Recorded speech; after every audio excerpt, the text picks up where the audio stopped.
Welcome, my beautiful friends. Welcome to 30 Days of Illumination. Today is day 20, and it's all about understanding why you've been through hardship. So, I'm going to share some really helpful energies and energetics today that'll help you on your journey to understand why you've been through what you've been through and how you can use that as fuel on your journey. So, my name is Sarah Shirley. I'm an intuitive healer, a spiritual teacher, a channel, a medicine woman, and I'm here to help activate light workers, to help them clear the blockages that are in the way, and to really rise into your power and to share your gifts with the world. So, I'm grateful you're here today. Thank you so much for those who have been attending live with me and for those that are watching the replays. Yes, peace and prosperity unto all. Yes, yes, yes. I love that. So, let's dive into this topic today. Why you've been through hardship. So there's different viewpoints on this, but I really like to know and follow the belief that the ultimate meaning of life is to learn, to grow, and to evolve as a soul. That's why we're here, is so that our souls can keep evolving. And I found that that's a really empowering way to look at life, to know that we can keep evolving and growing and learning, and that we're actually infinite and capable of so much. And I want you to remember that fully for yourself, that you are infinite and that you're capable of so much. So different people believe different things around why our souls are here, and you can believe whatever feels right for you. But that's the belief that I like to follow, is to know that we're here to grow and evolve. And when we go through hardship in our lives, it's because it makes us a lot stronger. One of the reasons is because it makes us a lot stronger as beings and as human beings and as a soul as well. It makes you a lot stronger, especially if you are drawn to helping others heal and sharing your gifts with the world in that way.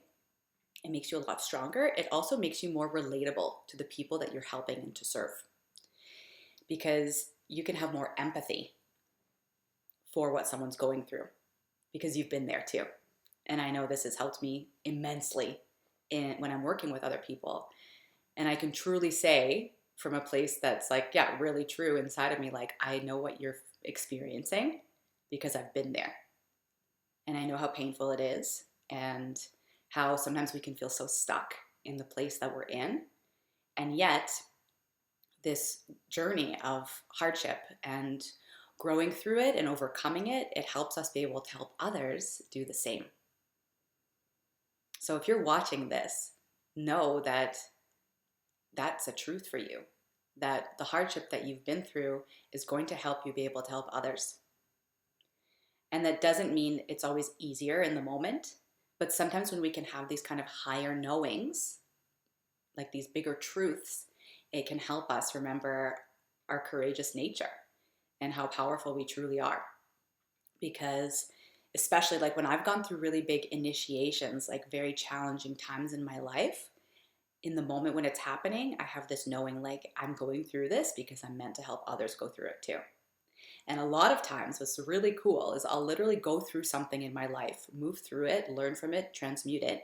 And then like the next day in one of my client sessions, my client comes to me with the same energy, the same wound, the same struggle.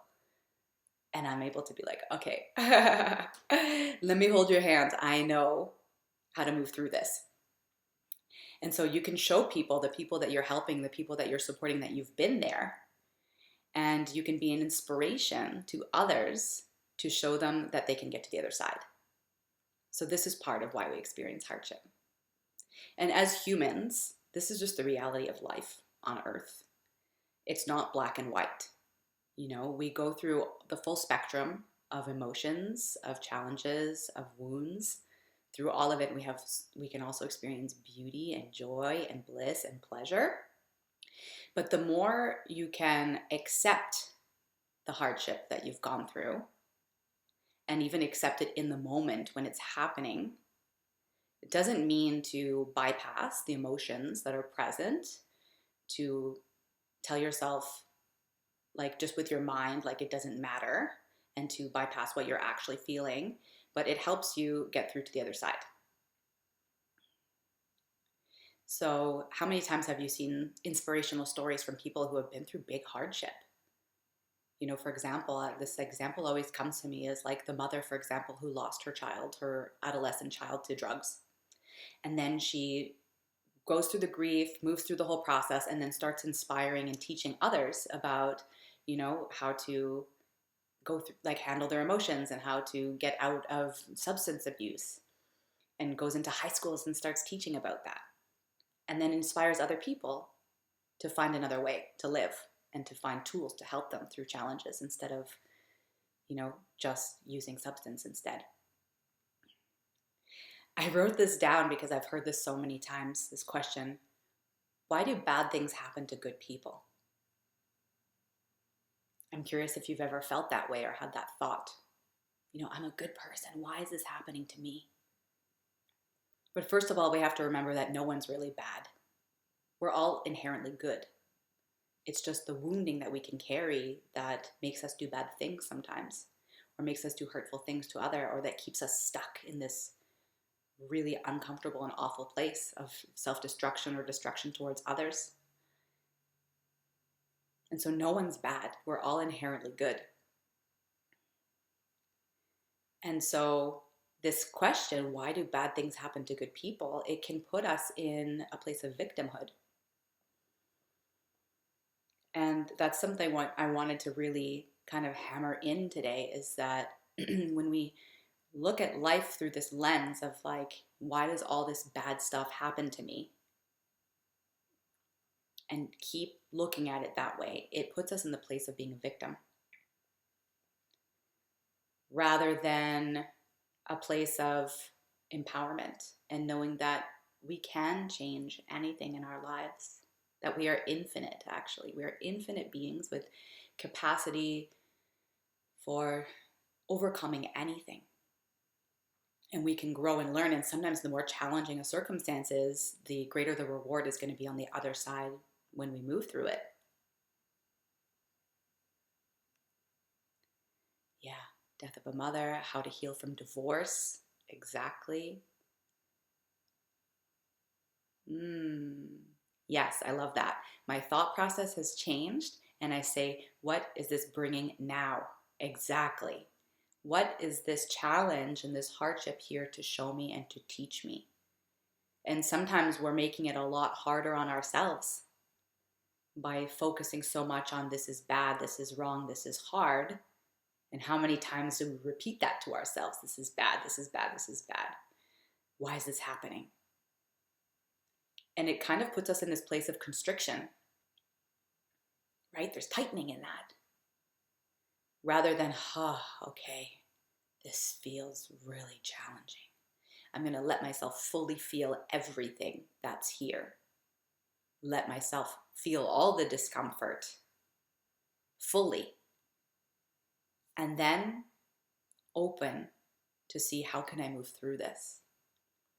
What changes can I make in my life that will help impact me and help me move through this, to change my circumstances to something that feels more aligned with what I'm truly desiring? That's how you can move from like victimhood into empowerment. And like life will continue to test you. More challenges will come, because when you're on this spiritual path, or even if you're not on the spiritual path, life will continue to give you challenges. And your outlook on it is what's going to help you immensely. Let me know how this lands. That your outlook and the way you approach things is what actually helps you get through the hardship and to come onto the other side of being more evolved, more open to receiving, more loving, more self-loving, more in your power, so that you can use your gifts to make the world a better place. So in many different philosophies or religions or spiritual paths around the world, especially from the East, there's this idea of karma. And it's energy. It's really all about energy. And it can be kind of good or bad karma, depending if you want to use those labels. But knowing that what's happening to us in this lifetime is often much beyond this lifetime. because we are infinite souls where we've lived many lifetimes. And perhaps in past lifetimes, you've done certain things to harm others. Or like I had this one past life where I was a farmer and was very like harsh towards my employees. And one of the people that I was harsh towards is somebody that's in my current life. And so they had this resentment towards me from that past lifetime. And it's so interesting how we can do this exploration and explore those, what we've done in past lives, to ask for forgiveness, to clear the karma, to change the dynamics now of what's here and how we're going to move forward.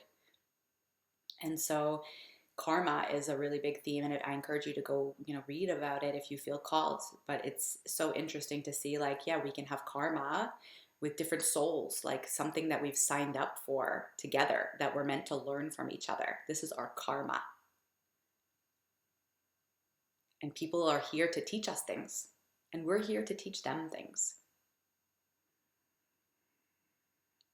So a couple of years ago, or about in 2019, I remember it so clearly. I was on my way to a very powerful festival in Panama called Tribal Gathering. It was powerful for me, very powerful and life-changing.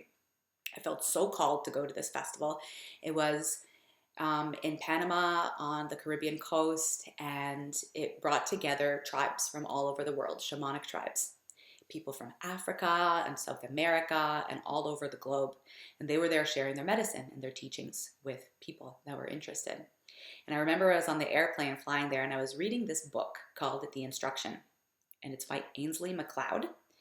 And I highly recommend reading it because I remember how impactful it was for me at that time. And in this book, he talks about how there are different soul levels. And he got all this information, he channeled it from his guides. And so he says that there are 10 soul levels. And in each level, we're meant to learn certain things. We're meant to learn certain lessons. And sometimes we can learn lessons very easily. Things might come easily, might be like gentle learning. And other times it can be really in your face and really challenging. But so each level, there's different things that your soul needs to grow through. And as it progresses, the lessons get deeper and deeper. And what stood out to me, especially from this book, is that in soul level 9, that's when we start to really do our deep inner work, where we go and we start clearing all the karma that's connected to us. And we end up doing so much deep work. And so sometimes, and probably many of you that are watching and that are here for this, are also on level 9. And it helped to put things in perspective for me. It's like your soul's here to clear a lot in this lifetime and also learn a whole lot. In this lifetime, like the soul level 9 is also really about the spiritualist life or lifestyle, where you're really drawn to spirituality. And he shared that people who are in different soul levels are probably not going to do as much deep inner work as you are if you're in level 9. So check out the book if you haven't. Probably, I don't know if you've read it or not. That's what I'm trying to say. But I highly recommend it because it'll help you understand where you're at in your soul's journey. And basically, he also says that if our soul doesn't learn the lessons that we're meant to learn at that soul level, we'll keep repeating over and over and over and over and over again the same soul level. And he shared that in soul level 9, what I wanted to say was many of the other soul levels from like 1 to 8, they're not going to be doing their deep inner work. And that helped me because I used to struggle a lot with wanting to help everybody, including my family and people around me, and kind of forcing that onto other people. And so since then, it's been really helpful for me to realize not everyone is going to do their deep healing in this lifetime. And to really come to peace with that and acceptance. But if you are in this kind of soul level 9, it can help you understand, okay, wow, that's why I'm having so much come up to clear. And I've seen it in many of my clients and many of my close friends also who are in this phase. And it's like, wow, I just transmuted something. I just moved through something big and now something else is coming up. And you'll notice this happens too as your awareness deepens, because now you're more fully aware of what's going on inside of you. You're aware of your patterns. You keep growing more and more aware of your patterns. And so you'll notice more coming up. And it's not necessarily that they weren't there before, because sometimes like, oh, this new thing just came. Oh no, it's probably been there like your whole life or lifetimes. You're just realizing it now and having the tools to start working through things. So be kind to yourself is what I want to say. Be kind, be gentle, and be patient. And when new things come, rather than looking at it like, oh my God, why again? That also creates constriction and resistance. And that stops you from moving through it. I have been practicing so much in my own life when things come up not to resist them and to allow them to be there and to be okay with it. Knowing that no matter what, at the end of the day, you're okay. And that you're gonna be okay. So see if you can just practice when new things come up, when new hardship comes, to be okay with it being there. And to let yourself fully feel and stop resisting. Because that's what's gonna help you move through hardship so much faster. For me, like things used to, I'd get depressed. Before I started this deep healing journey, I'd get depressed quite often and go through really deep phases of like fatigue and anxiety and depression and stay stuck in that for a long time. And so giving yourself the permission to feel, to be okay with things, and to find ways to take care of yourself throughout the process. You know, I'm going through this cleanse right now. I've been sharing about it in some of these videos, this very deep cleanse for parasites and candida. I've been on this cleanse since November. It's now February. It's 4 months. And there's at least 2 more months left and maybe more. And especially around the time of the full moon, and as I record this video, the full moon is tomorrow, it gets very intense and uncomfortable. I get some pimples, like breakout, my body gets tired and fatigued, like a lot of clearing is happening and it can feel like a lot. And I still keep practicing this sensation of like, I'm okay anyways. My energy is going to get stronger and better, you know, after I move through this next week or so. It gets stronger. It's not, the energies are constantly shifting. So we don't have to stay stuck where we are. We can have this knowing that we're going to get through it. It's going to be easier and we're not going to stay stuck in that place forever. And so during this time, I've been slowing down a lot too. In the last several days, slowing down so that my body can rest. And I haven't scheduled too many client sessions this week or in the next few days of next week because I know it's time that I really need to focus on me. And it's a time of self-care. So the question is, what are the ingredients of the fast? I'm actually working with a coach for a 6-month container. So it's very different for each person based on what your symptoms are and what you need. And so I'm taking some very high power potent supplements from a company in the US. And I'm also having to just eat a very, very, very low sugar diet or like no sugar at all, including fruits, for example. So it's a huge commitment. And it's been a big lifestyle change, and it's not easy to like eat out, for example, or sometimes to eat with others, and I have to prepare everything at home on my own, but it's great because my body is starting to get a lot stronger and I can see it in my resilience. And so, yeah, just knowing that like all of these hardships, they're an opportunity for you to keep getting stronger, to keep caring more fully for yourself, to keep growing, to keep learning, to ask for support when you need it, and know that you don't have to do it all alone. And the reason why I'm working with the coach that I work with is because he's really incredible at holding space. He's so gentle and loving and nurturing while also encouraging me to keep, to stay strong. So if you're interested and you need some support, you can DM me and I can share his contact info with you if that calls to you. I'm happy to share that. So what I wanted to suggest for you today is to do some journaling. And to explore, you can do some freestyle journaling. Get out your journal and just start writing and see what comes. Maybe set a timer for 15 minutes and just start writing. And explore the hardship that you've been through in your life. When you think of this word like hardship, what's the hardship that you've been through? We all have our own unique stories. And it's okay to acknowledge the hardship. Maybe it was like living in poverty. Maybe it was that, you only had one parent there, or like going through a divorce, all kinds of hardship, right? Having a family member that was ill, losing someone too soon, whatever it is. And especially, I would look back at your childhood. What's the hardship that you experienced in your childhood? And maybe it was discrimination. That's a huge one as well.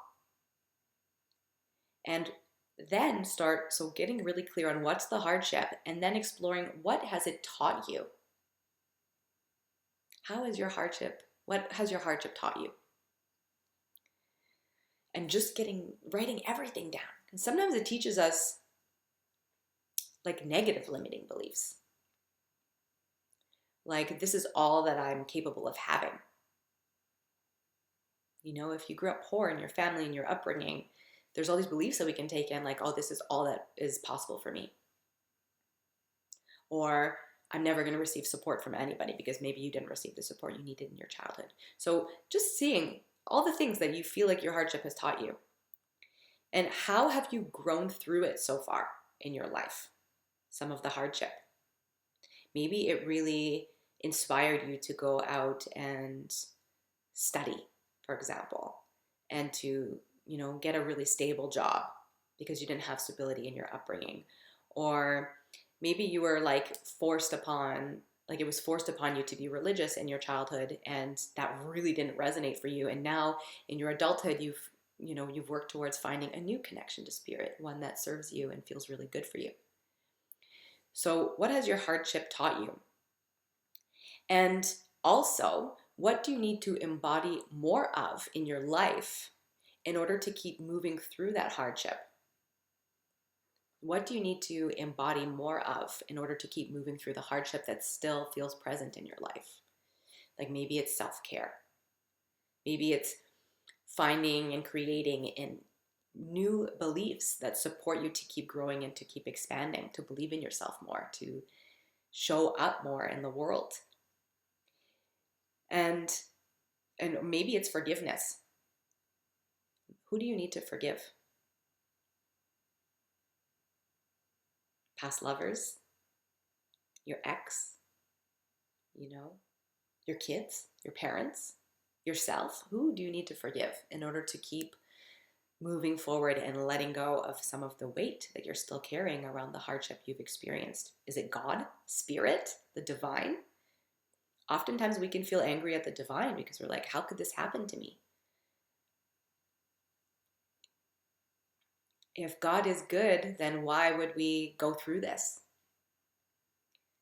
But if we look at it in this way of it's all here to teach me something and to make me stronger and to grow, and it's just a part of the human experience to feel difficulty, to feel sadness and grief and pain.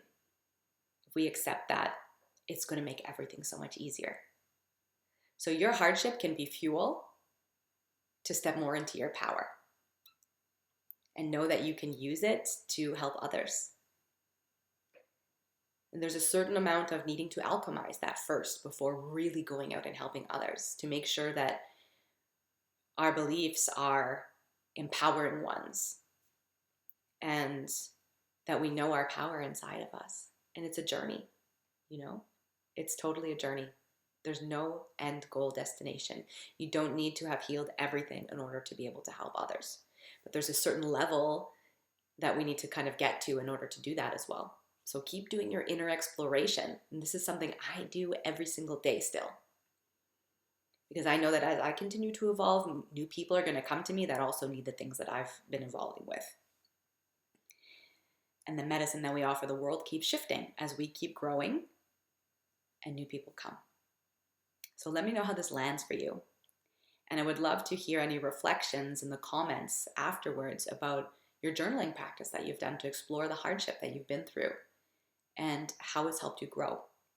And also, what are you going to embody more of in order to help yourself keep moving through it? Maybe it's finding your soul tribe, having a small group of friends or one or two that you connect with and speak with. Sometimes that's the best medicine, is just having someone to talk to, and to share and to be seen.